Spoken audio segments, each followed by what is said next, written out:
Good evening. We've got a good turnout. And thank you all for turning out in this wet, really wet and thunderous evening. My name is Susan Fuller, and I'm a trustee here at the Woodstock History Center. I'm pleased to have you here and share with you our monthly lecture series. And I have to say that this series is one of the History Center's longest standing educational programs. So we really appreciate your turning out so that we can keep having them. Each month we host a lecture on different topics. Past topics have been the hurricane of 1938, Woodstock in the 1950s, slavery and the Underground Railroad in Vermont, and the year without a summer. This evening's topic is about drug abuse in Vermont. Now, we've all read stories, we've seen them on the television in recent days about the drug problems that we face here in Vermont and in all of New England. We may have a loved one who has succumbed to drug addiction or know of others. And their lives have all been affected. And they've affected other people's lives. But they're not alone. Historically, many brilliant and interesting people have had addictions. Aaron Burr, Thomas Jefferson, Sherlock Holmes, Ben Franklin, Mary Todd Lincoln, Chopin, Billie Holiday, Marilyn Monroe, Kurt Cobain, Freud, and Van Gogh. And every story is different. Tonight, we're delighted to have Gary Shattuck here with us to share his research and recently published book, Green Mountain Opium Eaters, A History of Early Addiction in Vermont. And while many of you may know Gary as a historian and an author, he has not been hidden away in the library. He has served over 30 years with the Vermont State Police. He has also been an Assistant Attorney General for the state of Vermont and Assistant U.S. Attorney with the U.S. Department of Justice. A magna cum laude graduate of the Vermont Law School, Gary has recently received his master's degree in military history, concentrating on the Revolutionary War, and is currently pursuing a second degree in historical archaeology. He is the author of 3 books with a 4th under the way, and please welcome Gary Shattuck. Thank you. Thank you very much. I appreciate the opportunity to be here. I was fortunate to run into Jenny and receive a number of images that ended up showing in the book, in particular the cover of the book, which is the Chapman drugstore right here in Woodstock, and there are a number of other pictures in there, so I'm very thankful for that. I got started on this based upon the research I did, and this is my second book, Insurrection, Corruption, and Murder in Early Vermont. My whole intention in this whole thing is to show that Vermont is not the idyllic place that people like. I mean, it's got really a dark side when you think about it. There was an insurrection.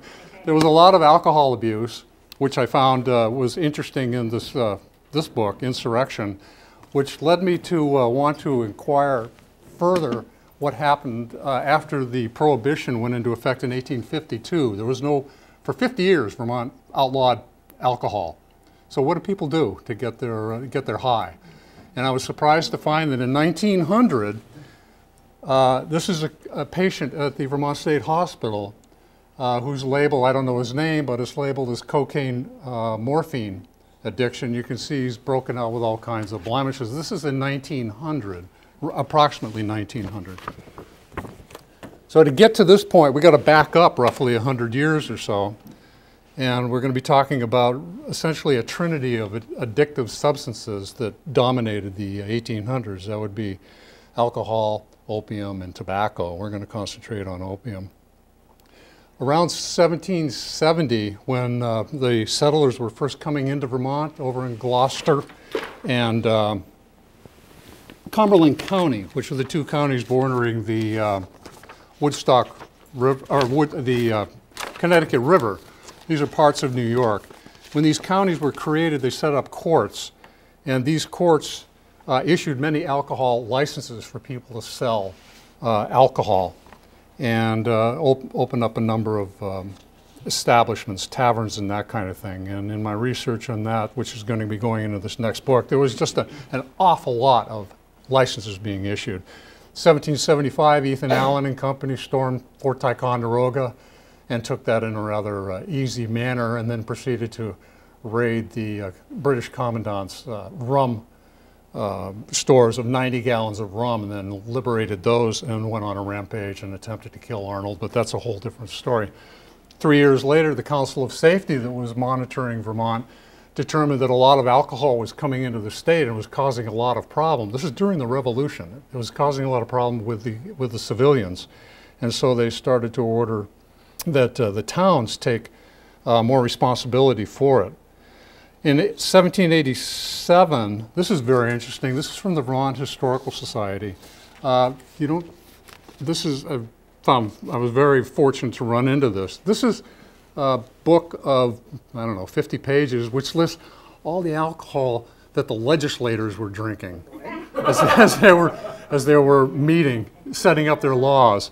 1787. Thomas Chittenden is in here. A lot of lawyers, surveyors, doctors, all these people, and they would run up these tabs, massive tabs of alcohol for fling, slip, toddy, punch, cider, bitters, gin, rum, brandy. Vermont was very fortunate. This was a year of two decades of relatively good time with virgin soil, which allowed them to plant their wheat. And we had so much wheat, we could not get rid of it. It was very difficult to ship out to Hartford, to Boston, to Troy, to New York. We didn't have canals at that point. Everything was done by wagon. It was very expensive. So what do you do with all this wheat? You convert it into alcohol. And we did that, and these are the two main things that caused the problems in the 1800s, was the distilling that went on. No longer are we doing fermentation of beer and wine, we're moving on to distillation and doing whiskey and rum and things like that. And then in 1853, a Scotsman invented the hypodermic needle, which made things take off after the Civil War. We'll get to that. In 1810, at the very beginning of the 1800s, there were 125 distilleries in Vermont. Of the taverns, I went through all of these records up at the State Archives and could count in 1801, 489 licensed taverns in the state. In 1 year alone, 1801 to 02, Rutland's almost tripled, going from 46 to 122 taverns. So things just exploded with the production of these distilled spirits, which is also called ardent spirits, A-R-D-E-N-T spirits. In 1828, things got so bad that the Vermont Temperance Movement was created, focusing on distilled products, but not fermented. They let the beer and the wine go, but they concentrated on those that were distilled. This was always a question that went on throughout the 1800s, how much government was going to get involved, and it was always a contest for many decades. And they allowed licensing of these taverns to take place in the county court. It ended up coming out of the court, going to the towns. Finally, everybody got so tired of the problems that these spirits were causing. In 1852, we had prohibition, which prohibited the manufacture and the sale. You could drink it, but if you wanted to get it, you had to go out of state and pick it up in your wagon and bring it to Vermont. In 1894, at the end of the 1800s, prohibition's in effect, and I went through the statute book for that year. 23 pages of that book, 111 sections are devoted to alcohol. On less than one page is there mention of anything having to do with drugs in three separate sections. So there was no laws, essentially, throughout the entire 1800s. There was no centralized authority in Vermont. We did not have an attorney general until 1904. There were no state police until 1947, I believe it is. All the town enforcement was done by constables elected by the people, but nothing on drugs until 1915. We'll get to that. So why no narcotics restrictions throughout this time? It's opium. It's a natural product. It hasn't been distilled. It hasn't undergone this man-made process, which is what the temperance people were attacking. They felt that if it was man introduced some type of a mechanical means to alter things that made it bad. Opium was not that way. It was a natural product. It was not as disruptive. It was used silently, and we only see it getting attention after the Civil War. The opium that we used here in Vermont came from principally Turkey, Smyrna and Constantinople, and the subcontinent down in East India, which supplied a lot of the opium that went to China and caused the China problem. It was also being grown here in Vermont locally in gardens. Roughly 9% of opium is morphine. You can distill that out of opium and make morphine. So roughly, which is a very concentrated form of opium. And it's a wonderful, wonderful drug. I mean, it really is. It's a tremendous drug. It could treat fevers. It could treat people with DTs, people undergoing mental problems. Just calm them down very quickly. You give it to them and you knock them right out. And that's the only thing that they knew to do with these problems. An attorney down in Brattleboro in 1815 was so deranged on one occasion, he had a mental problem of some kind, the doctors only thought to drown him, controlled drowning, and they took him and they would submerge him in water until he passed out and then allow him to come up to gain consciousness. But he was not losing this insane moment that he had, so they gave him opium. They gave him too much. They killed him. And the wife of one of the doctors was so upset about that, she donated money that created the Brattleboro Retreat.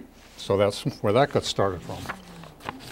Doctors were using it, or I'm sorry, the public, I should have shown you this. This just happens to be here in Windsor County, since this is where we are. Here in 1802 is a list of all of the licensed taverns. In 1816, a Dr. Sella Gridley, who was with the Vermont Medical Society, had this to say. It was very interesting, talking about a talk that he gave on the human stomach, and he was talking about how nice the stomach was because it could deal with all of these things.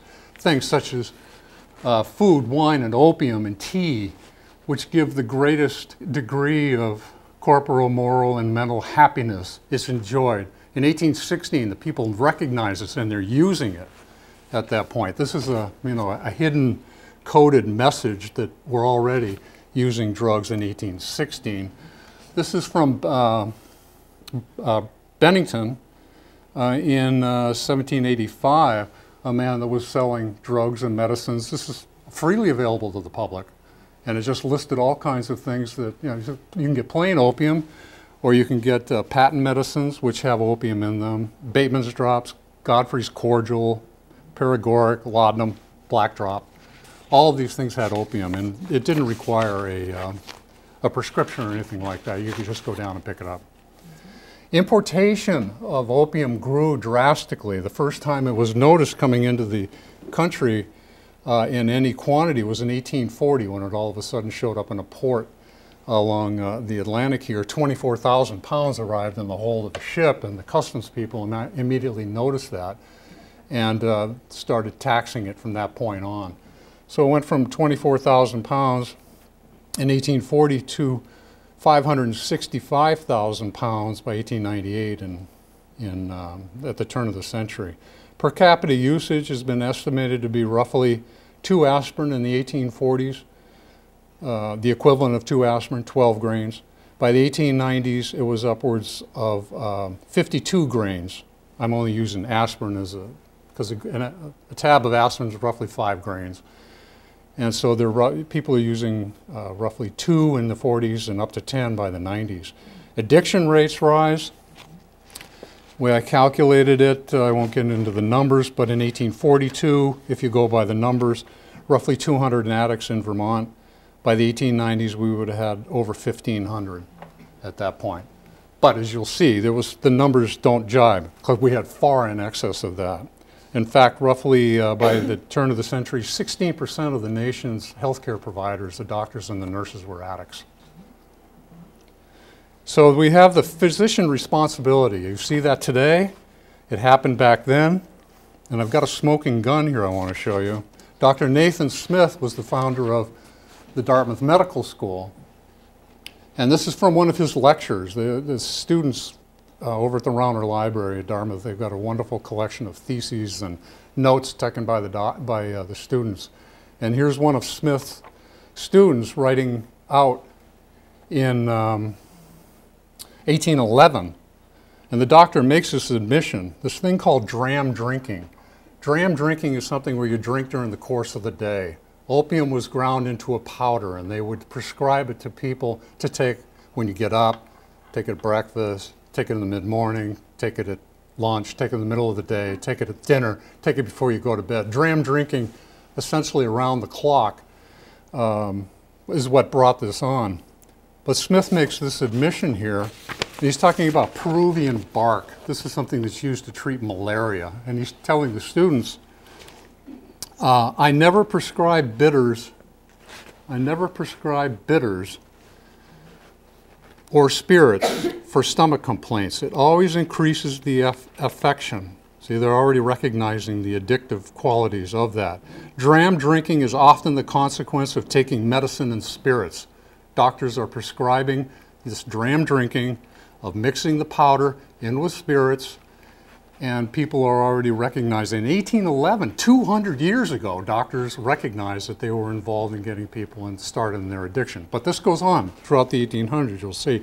In the medical profession, there were two schools of thought, and they fought like cats and dogs throughout the whole 1800s. What they call the rationalists were the regular doctors. These are the trained doctors who went to some sort of a medical school after going to college. And they used opium, and they were trying to figure out how to use opium, as evidenced by how the doctors used it with that attorney in Brattleboro.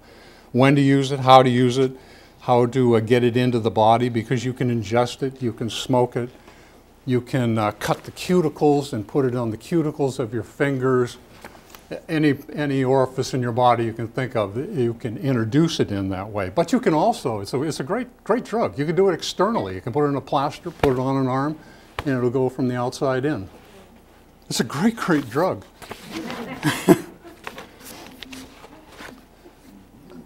I only say from reading it, not because I use it. But I mean, it really served a lot of purposes. Those are the rationalists. Then there were the empiricists. These were the botanical doctors that you read about. They had no formal training. People believed in steaming with water, the water treatments, you're going to the water spas and that kind of thing. They believed in natural remedies, and certainly not in opium. And so they derided the regular doctors on their use of opium, calling them their killing ways. To gain professional recognition in the community was very difficult, because the doctors were also acting as veterinarians. Also, they were treating the horses and the pigs and the cows and what have you. So you would get one person showing up to treat everybody, whether human or animal.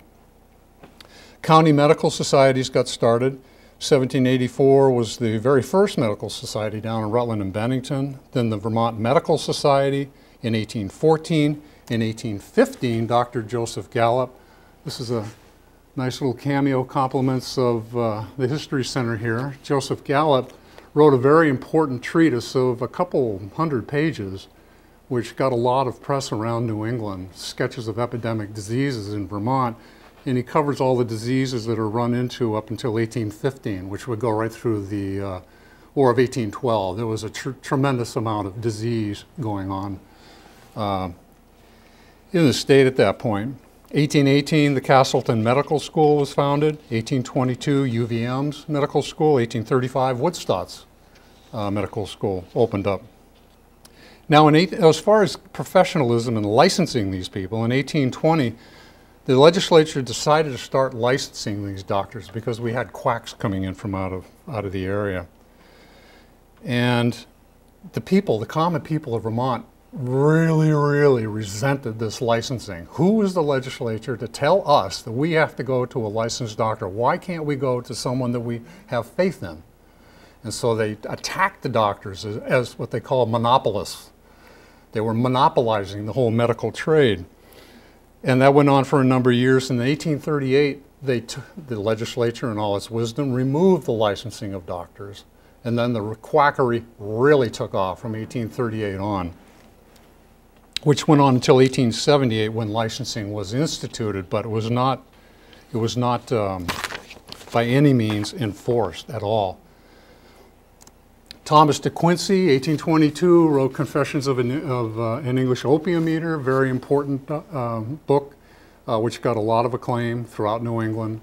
People in the know poo-pooed it and said there's no way people are going to be taken off and eating opium, but this got a lot of press and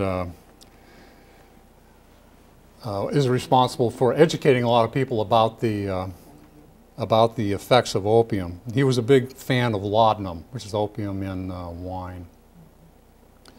1833, a Brattleboro paper publicized the fact that opium was, quote, a very common and agreeable stimulus. I love this one, 1832, this is the Constitution of the Temperance Society of the New Hampshire Medical Institution. This is just a wonderful document. It's signed by a lot of students, some from Vermont and other New England states. And what they're saying here in this pledge that they're doing, this is in their, like I said, their Constitution. We, the undersigned, pledge ourselves to abating from the use of all intoxicating drinks together with tobacco and opium, except when prescribed as medicine by a physician. And we further promise not to offer them to others unless in similar cases, and to use our endeavors to influence those around us to act likewise. The students are helping to get, these are being drug pushers, essentially, is what they would be doing. They'd be facilitating. And Amherst has essentially the same kind of thing going on down there. There's a wonderful similar type of thing down in their archives. And the doctor disputes continue. In 1845, one doctor, Gallup, that I showed you the cameo of, he talks about this constant clashing of opinions. The question is then asked, who shall decide when doctors disagree? Because it is notorious that the most ignorant gossip will undertake to decide for them. And that's what's going on. And that's what's going on. People are turning to themselves to do this. 1827, Bennington paper says one way in which people become sick is by doctoring themselves when well, and yet some will be continually dosing themselves with drugs. 1839, a druggist, apothecary out in Portsmouth, New Hampshire, published this long booklet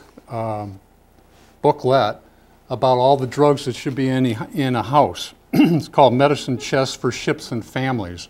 So if you're out on in the middle of the Atlantic, you should have all these drugs, or if you're a family out in rural Vermont, you should have all these drugs, which would include laudanum, number 29.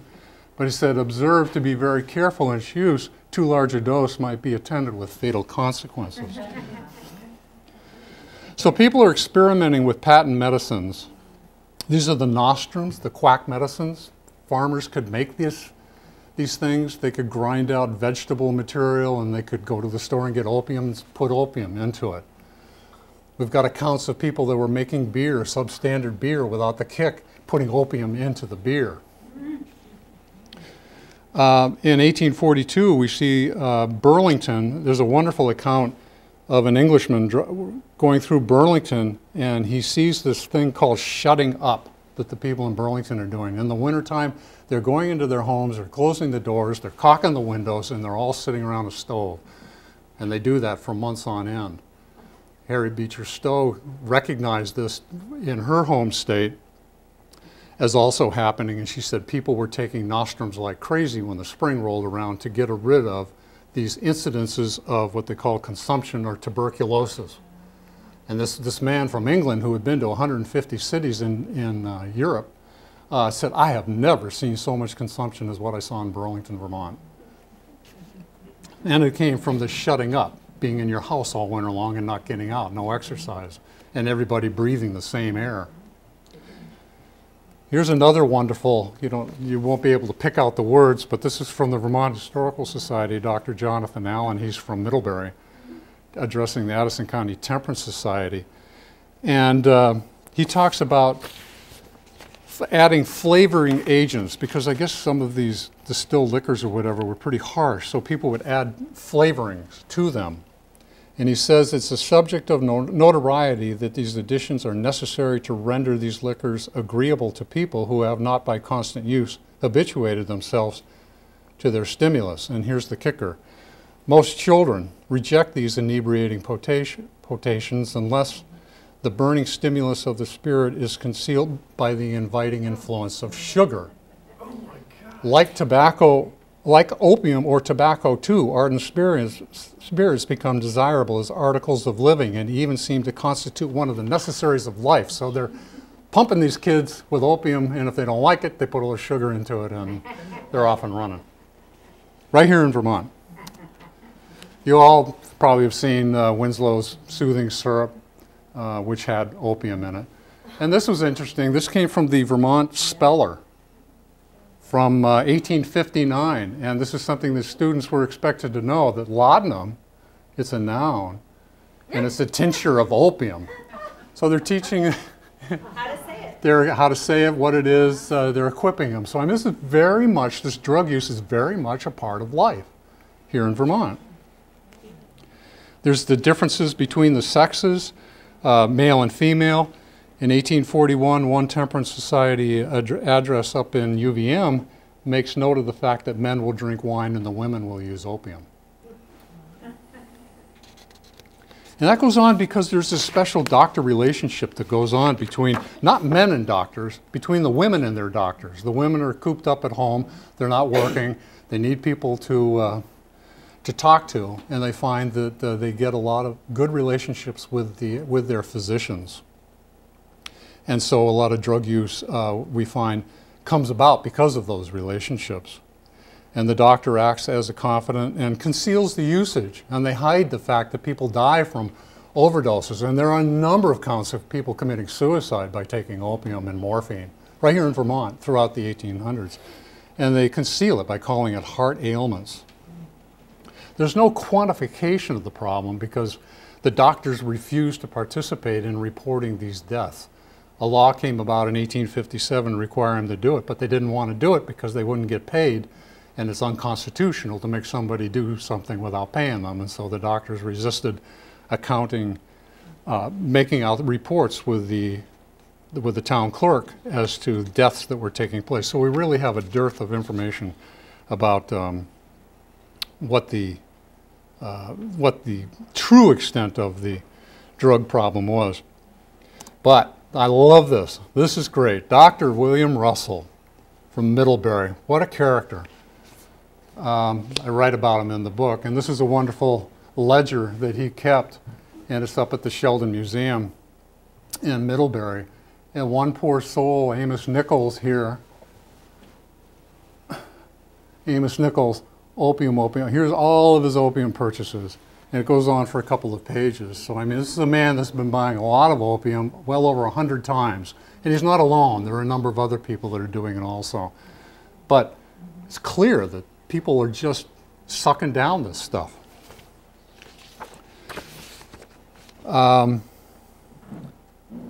There's also this problem of doctors and druggists. We start to see the apothecaries getting more professional themselves, but the doctors would get drugs. This also came from the History Center here. You've got this sitting in a room back there. And here's one of the doctor's chests that he would carry around on his carriage, and these are a couple of bottles that came from inside that. And the doctors would go to the apothecary, pick up the raw materials, take it home, and then put it into this stuff. But at the same time, the people that were running the drugstores were diagnosing and prescribing their own drugs and taking the work away from the doctors. So we had not only the conflicts within the medical profession, but we've got the doctors and the pharmacists. This is a wonderful book from a former pharmacist down in Rutland that he had, and it just lists all of the things that if you went to an apothecary or a drugstore, you would be able to get this. Cough drops with morphine, Tully's Power morphine, opium and camphor mass, balm for itching pets, which had opium in it. Mrs. Edson's cough mixture with morphine in it. You could pick up things for destroying the odor of smelling feet. That's listed on here. Cough powder for horses. And if you really need it, you could pick up varnish for your carriage there too. And also reports of doctors getting kickbacks from druggists for sending patients to the druggist and writing their prescriptions in code so that only a particular pharmacist would be able to understand it and the patient wouldn't be able to take it somewhere else. And there was this big contest going on. Who owns the prescription? The doctor, the patient, the pharmacist. All of these things had to be worked out. 1852, Prohibition goes into effect. And for the last half of the century, opium imports increased 3 times faster than the nation's growth. In 1866, one address to the Vermont Medical Society by a doctor described one family that had been buying huge numbers of patent medicines. Patent is because in England, the Crown would patent certain medicines for manufacturers in England into bottles, and then you were recognized by the government to have that patent. And then that term got brought back over here to America, and that's where that comes from. But he recognized that there was, in reports, one family over a 20-year period had used 3,000 bottles of an opium-based patent medicine. They were destitute. They were sacrificing their kids' well-being, the food, the roof over their heads, in order to have these drugs. And they're taking them to task. This is 1866, immediately after the Civil War. People are also growing opium. Welcome Wilson up in Addison County started a scam, essentially, and what I think he did was he grew some opium, but it didn't have a very high percentage of morphine, and he would mix in Turkish or Indian opium with it in order to give it effect. And what he was doing, this is a prospectus that he sent out to people and to buy his equipment, his opium seeds and what have you, and it ended up being a scam. And so it's all in the book. 1870s, the people in Massachusetts are recognizing such a significant drug problem. In Western Massachusetts, they send out a study, the Board of Health, and they attribute a good portion of it coming from Vermont. It's in the book. Here's a great picture of Dr. Carlton Pennington Frost, and they're opening up a cadaver in the dissecting class, 1874. Frost was a soldier during the Civil War, very highly thought of, taught at Dartmouth.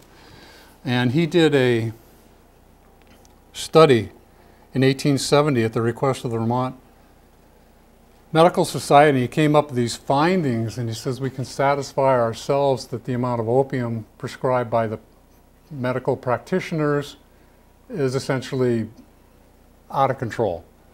It's used without the knowledge of many persons outside the family of the user unless the amount required becomes pretty large and the effect plainly marked. We know those who will deprive themselves and their families of all the absolute necessaries of life in order to get morphine. So 1870, the problem still goes on. If you went and looked at the, just to give you a taste of what else is happening in this time of temperance, here's the Rutland County Jail for 1870. I love this, all the Irish, this is the number of the admissions, the Irish, all the Irish being admitted for intoxication. So people were downing the alcohol and the drugs freely. In fact, the captain of the Champlain II in July 1875 drove that up onto the rocks on the west side of Lake Champlain and destroyed a major investment of the company. And that's because he was using morphine to treat gout. And he was the pilot, and he couldn't understand. I mean, his story was that he thought he was staying to the right of the mountain or whatever. That was what he was using as his target to stay, and he ended up destroying this ship. So, in 1882, the Women's Christian Temperance Union, and that's who I dedicate this book to, is to a couple doctors in the Women's Christian Temperance Union, which was created around this time, starts to notice the problem, and if the legislature is not going to do anything, the women are. And they start to push for training with regard to drugs. They've already got training, mandatory training in the Vermont schools on hygiene, but at that time they add training for the effects of stimulants and narcotics upon the human system. It's the first effort in the United States for that to happen in school, and it happened right here with the Vermont Temperance Union. They also went on to add narcotics committees to the Temperance Union. In 1884, they sponsored a contest of students in Burlington, $50 prizes, for the best essay on the evil effects of stimulants and narcotics to be awarded to pupils of the grammar schools. That's, make no mistake about it. I mean, these kids for decades have been talking about drugs. I mean, and now it's a contest. This is nothing new that we're seeing here today.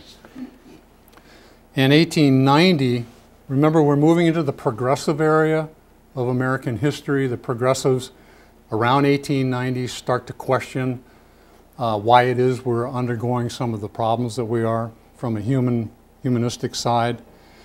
And Dr. Shipman, Elliot Shipman from up in Virginia, does a paper on the promiscuous use of opium in Vermont. I think it's notable that they're calling it the promiscuous use of opium. I mean, these doctors see the problem and the legislature's not dealing with it.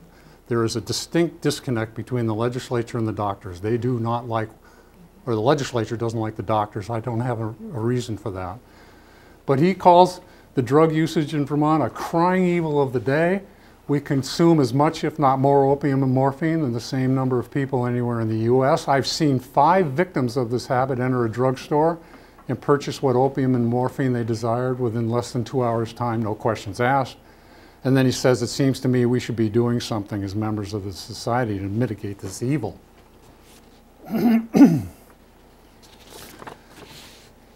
But the United States Attorney for the state of Vermont, who's a rabid prohibitionist, who has nothing to do with drug enforcement at this point, what does he have to say? Frank Plumlee.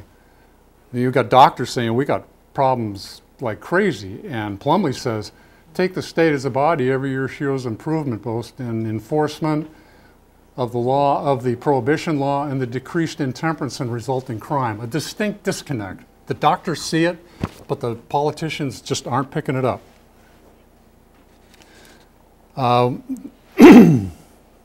We start to see treatments for addiction. This is in 1892, the Keeley Institute up in Montpelier at the Mutual Fire Insurance Company. I don't think the building's still there, but up in the window here it says the Keeley Institute, and here they are at a reunion of some of the attendees, and they went there to treat their drunkenness, opium habit, neurasthenia, which is because of the complexity of the times and people were so agitated, it was an excuse for them to be using spirits. This is their agitated state. And tobacco habits. So people would go and get treatments for these different things. They would get injections of what they called the chloride of gold. It was some form of gold in a mixture of some kind, and they would get injections during the course of a day. But the doctors continue to recognize the problem. Here's a test given at the University of Vermont in 1889. And this is during this final exam, number 8, he's asking the students, give the symptoms and treatment of acute poisoning by opium. We're starting to see more overdoses coming in. And we see evidence of this problem of teaching the students in this entry of notes from the Burlington Clinical Society in 1895. There was a huge, what they called the criminal abortion habit. There were a lot of women getting abortions up in Burlington. And they found that there were a lot of incidents of uterine cancer, and they were using a lot of opium. And a doctor stood up at one of their meetings of the society. Dr. Woodward said that one of the greatest difficulties he had in teaching medical students was to impress on them the importance of knowing the physiological allure, A-L-L-U-R-R, of drugs. So it's really the professors are having a distinct amount of trouble getting the students to understand this problem. In fact, there's an entry in Dartmouth of one, the student took some notes of one professor, and it says the doctor instructed them to not treat these addictions, put them in an institution, put them in an asylum. It's not your problem. The problem belongs to the patient. In 1890, there were at least 86 unlicensed doctors in Vermont, still no legislative action. 4 diploma mills are working in the state in Bennington, Rutland, Newbury, and Newfane, pumping out medical licenses to people. Vermont becomes such a haven. Doctors from other states are coming here. There are more doctors per capita in Vermont than anywhere else. A physician recognizes this addiction problem in 1896, and he said, I believe out of every 10 cases, a doctor is responsible for 9 of them. I can't find words strong enough in which to condemn the careless, nay, criminal prescribing of opium in chronic cases. These doctors are absolutely beside themselves in getting the legislature to recognize the problem. Finally, in 1900, Dr. Ashbel Grinnell from the University of Vermont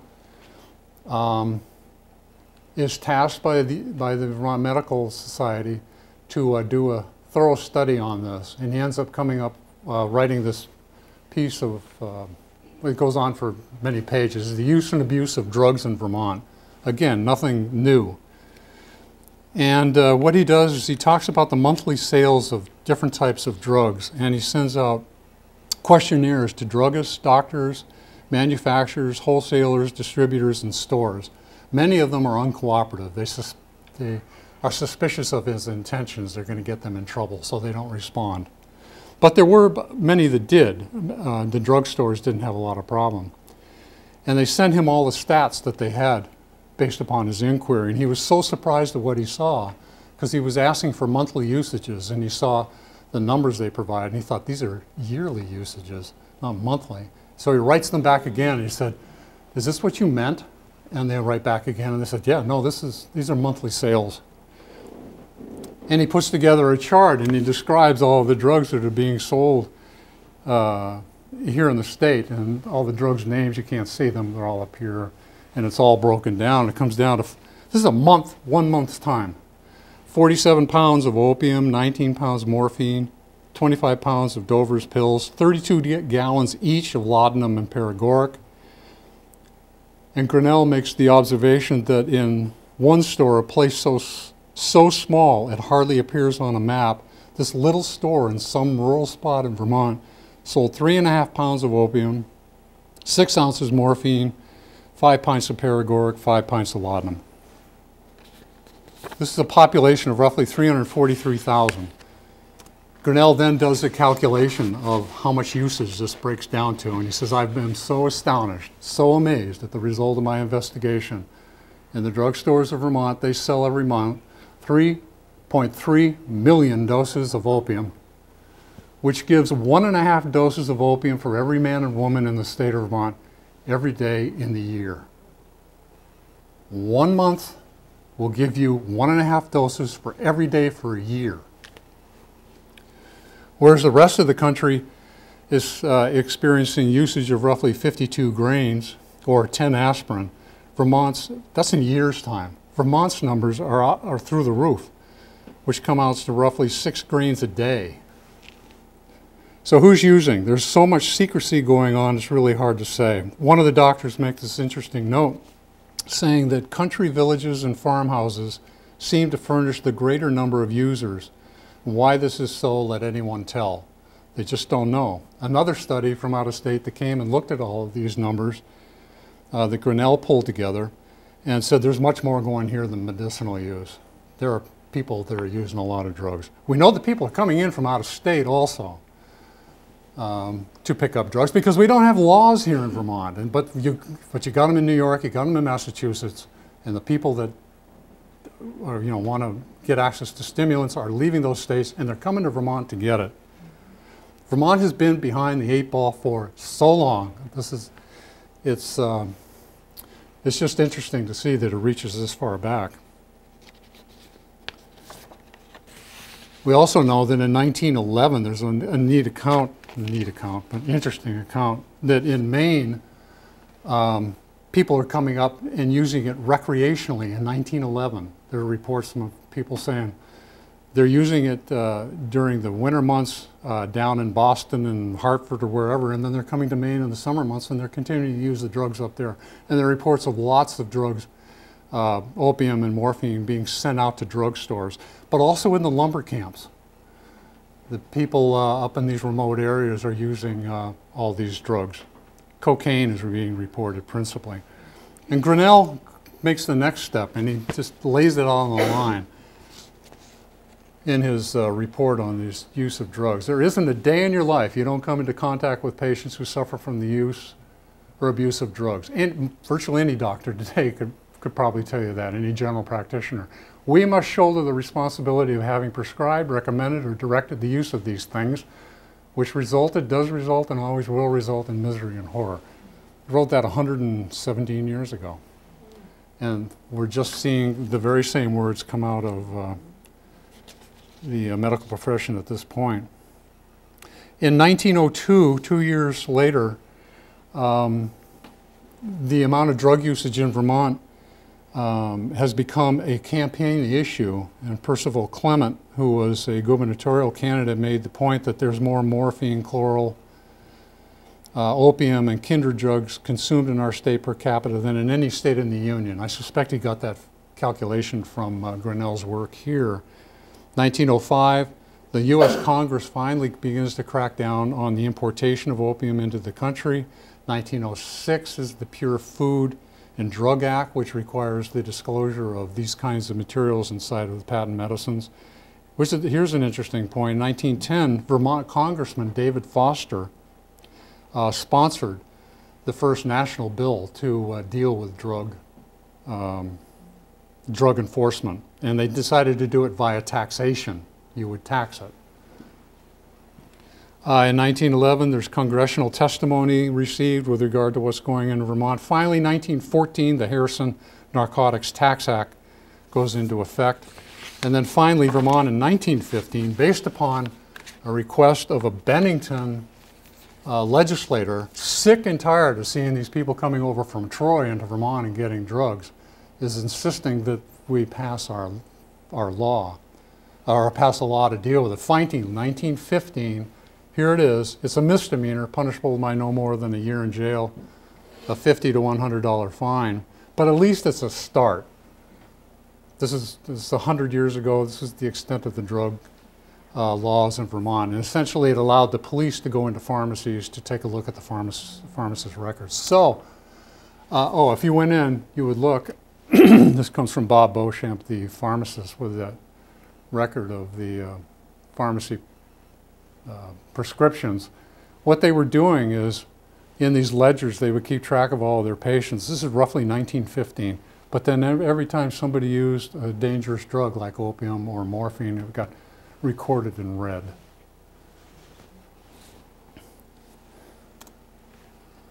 Here are our boys from UVM. These are the students that are getting ready to embark out on their medical profession. So what lessons can we take from all this? I'm not telling you anything you don't know. People will seek their stimulants one way or another. Prohibition does not work. It didn't work through the 50-year period that we're talking about here. It didn't work in the 20th century. It's essentially a paper tiger. And then we have the issue of accountability, which, as we talk, we're finally seeing the medical profession putting in place new regulations for to monitor the drug usage of their patients.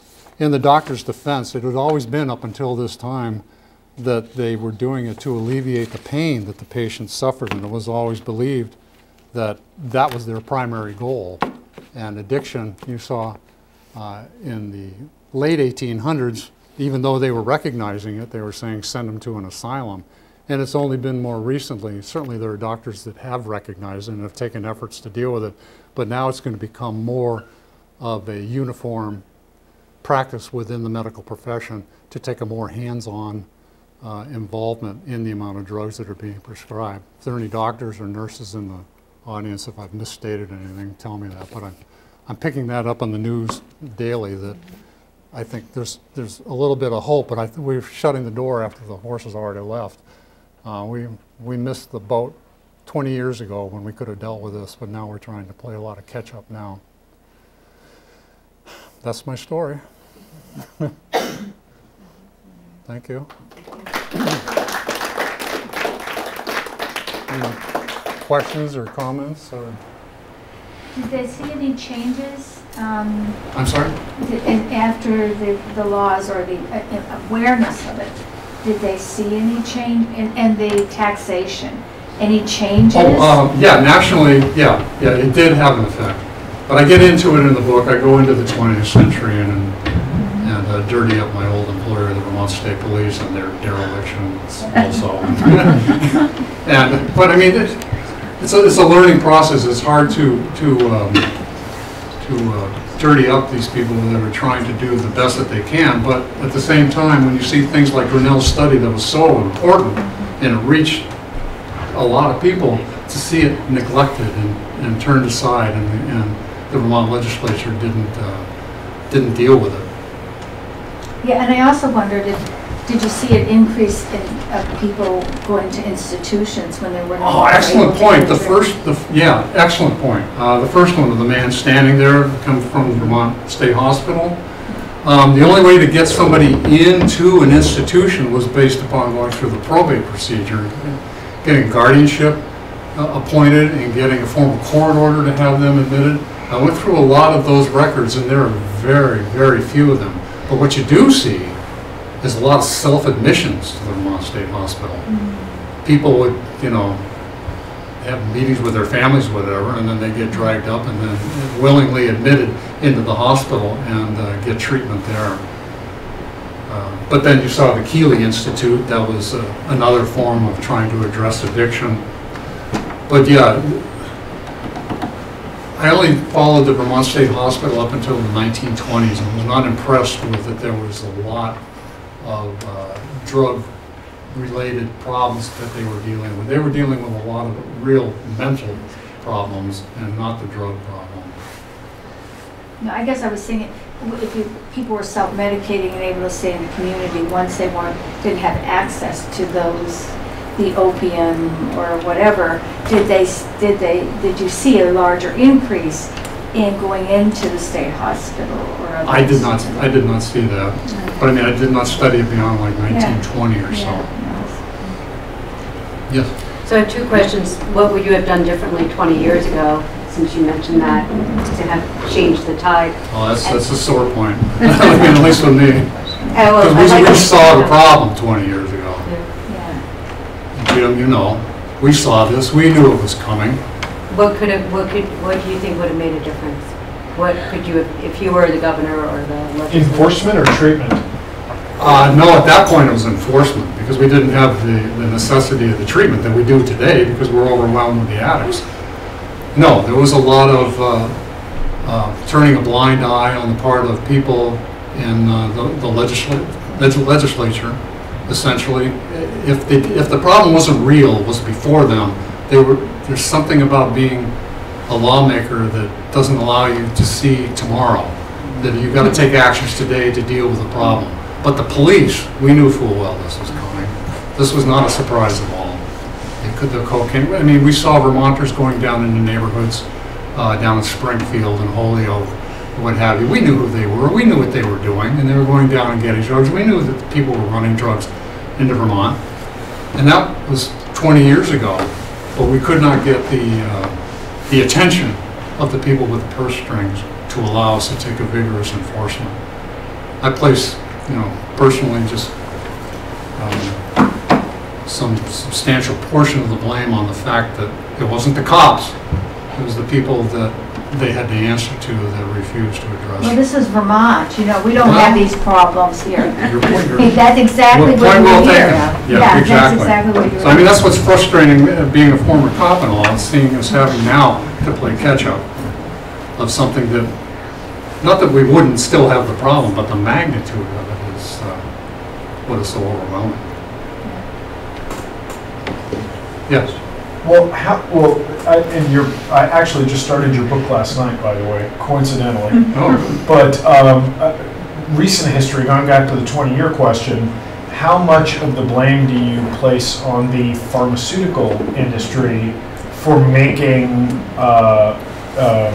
opiates so readily available?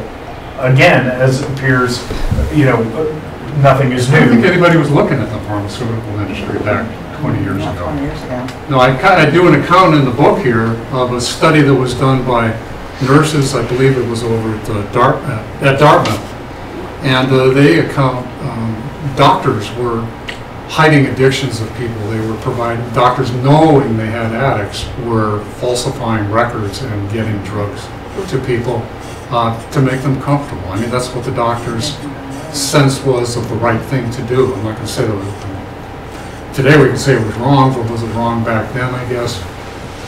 Did they know the consequences of it? Yeah, exactly. Had we developed enough to know there were consequences? Yeah, because But 20 years ago, we knew there were consequences. And we knew there was crack and heroin and those kinds of things, but we just did not get out in front of it. Well, apparently 117 years ago we knew that there were consequences. We knew 217 years ago that the doctors were involved with getting people started with addiction, yeah.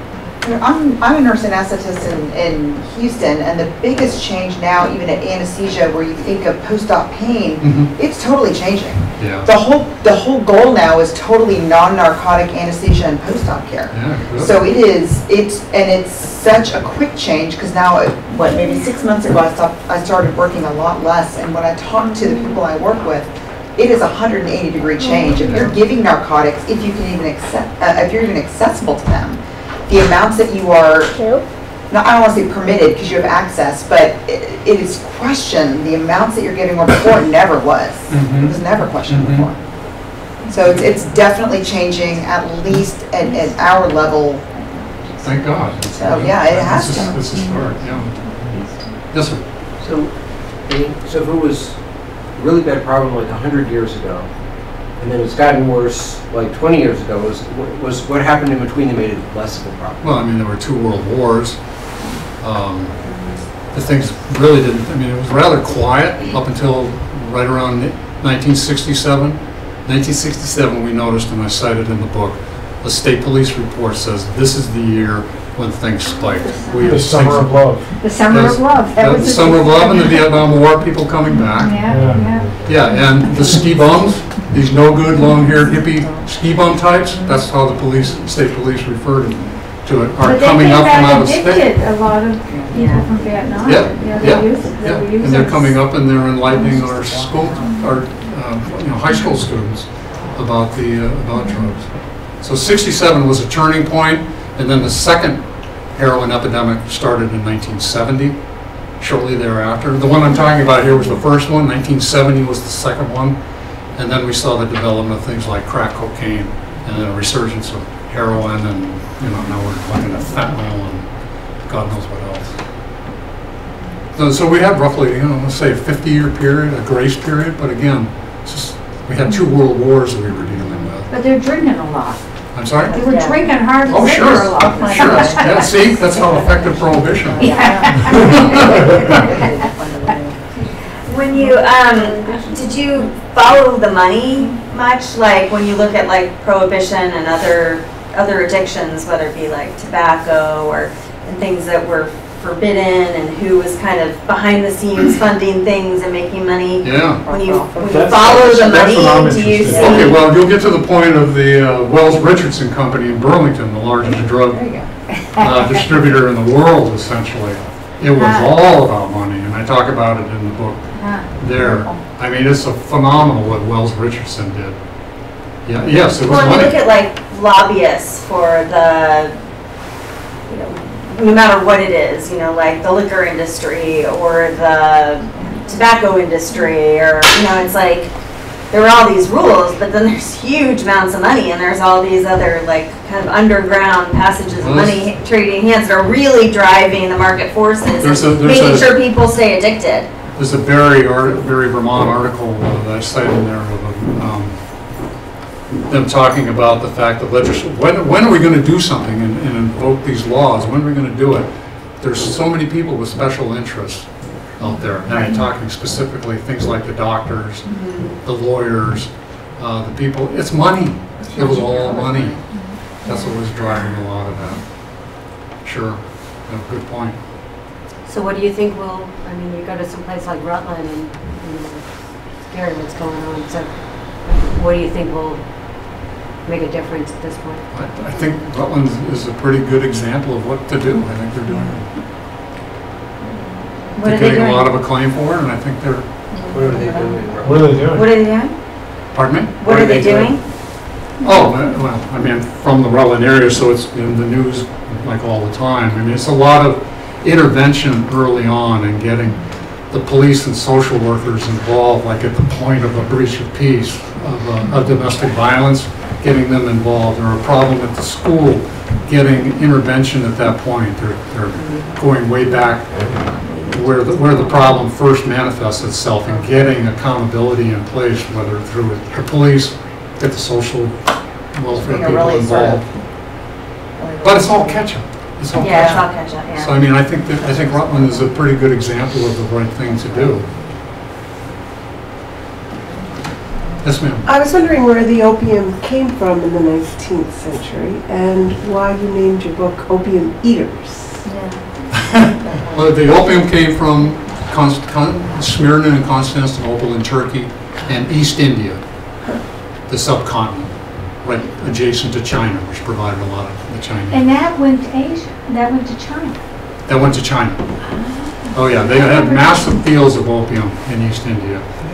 I didn't realize, I thought it came from China to here, but it didn't. No, when the British Empire, when the Chinese tried to prevent opium from coming in, the Opium Wars of the 19th century, the British busted the Chinese and forced them to take the opium because it was the medium of exchange that would enable the commerce to take place. The Chinese did not want Western goods. Western countries wanted Chinese goods. You had a tremendous imbalance of trade.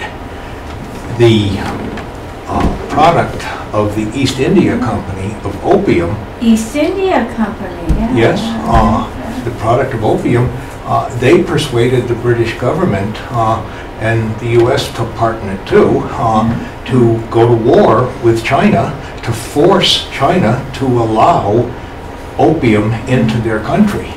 It's fascinating to see the track of opium across the United States. We had it come in into New England, like I've been talking about, but it came from the West, Yeah. the Chinese laborers. To From deal the with Chinese railroad. laborers, and that's what I've read about. Is that From right? 1849, you know. It's, Wait, are you It's a saying fine- that, are you saying that corporate interests could force a government to go to war to further their profit motive?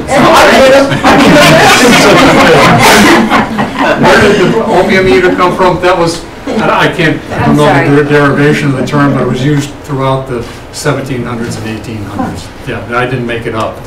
You could eat opium, you could mix it in with wine, you could inject it. It's a great drug. But usually, the way it's supposed to be. Yes, ma'am. What is your feeling about medical marijuana and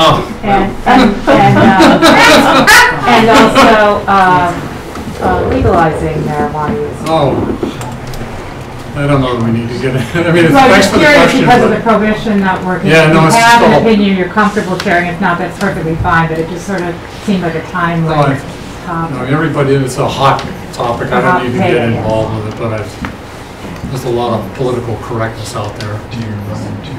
Well, my younger brother was talking to him today. He ordered some hemp, some pills that have some THC in it, but it's legal in Vermont, from Hardwick. And he said he took it, and he says, it cured, I can walk now. And I said, That's so what they're it's just saying. I another, don't know. it's, he says, and I said, so how many pills are you taking? Yeah, exactly. But it's interesting because it's sort of cycle, it's Sure, just- yeah. sure. Well, what did they do with all these young kids who were early addicts? I mean, did they have to give them some kind Well, of the family took care of them. methadone? I mean, Oh, these early ones? So back in the how did they 1800s? treat them? Well, I mean, they would go to the flop houses. They Or they would die. Or they would die, or Yeah. Or you could, This- They you weren't could keep farms. using opium for a long time.